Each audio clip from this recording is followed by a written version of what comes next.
Bonjour, alors vous êtes ici devant la clinique Saint-Pierre. Vous pouvez m'expliquer ce que vous êtes venu faire en soutien? Alors on est venu en soutien des grévistes.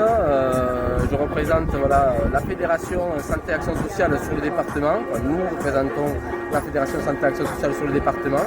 On est venu soutenir les grévistes parce que c'est inadmissible que des grands groupes privés fassent payer les usagers, font vider les caisses de leur bilan financier au travers de loyers astronomiques pour les cliniques, et qu'en contrepartie, ceux qui font entre guillemets tourner les cliniques n'ont même pas une prime. Alors nous on est sur du salaire, d'augmentation de salaire, mais là ce qu'elles demandent, c'est que le maintien de leur prime pour intéressement quand le groupe est encore avec des chiffres astronomiques.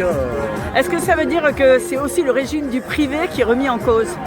Alors le régime du privé, c'est un moment qui a été remis en cause avec l'affaire Orpea. Je pense que là ça continue, mais avec Elsan, où on peut s'apercevoir que les cliniques sont marquées donc, sur le papier déficitaire parce qu'en fait elles louent les bâtiments à une société qui s'appelle ICAD, qui paye pareil, des chiffres mais méga astronomiques. Depuis 15 ans, ils ne versent pas de dividendes, mais ces mêmes actionnaires, on les retrouve chez ICAD, où la société immobilière, ils se versent les dividendes. Donc à travers ils ont de bons comptables, quoi. C'est des montages financiers qui font qu'ils récupèrent tout. Derrière, quand même, il faut savoir que c'est l'assurance maladie, c'est les mutuelles et surtout l'assurance maladie et les usagers qui pâtissent de tout ça. Donc on peut dire que ça atteint la sécurité sociale.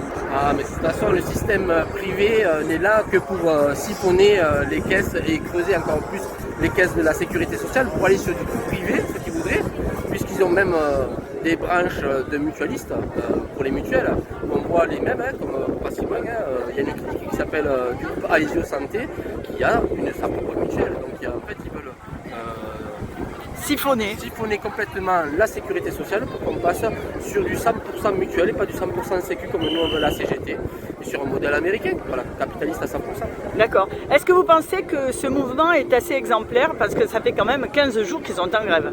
Alors il est exemplaire, par contre ce qui ne l'est pas, c'est les réponses apportées par le préfet, qui réquisitionne à tout va, qui veut mettre la pression sur les salariés en leur disant que finalement il y a des personnes qui ne peuvent pas avoir leur chimiothérapie ou d'autres soins, ce qui est faux, puisqu'on a un hôpital quand même sur Perpignan qui pallie au déficit de dialogue social qu'il peut avoir ici, mais par contre les réquisitions assurent un service, on va dire, normal, puisque tout le monde est en service dégradé en ce moment dans tous les hôpitaux et cliniques de France.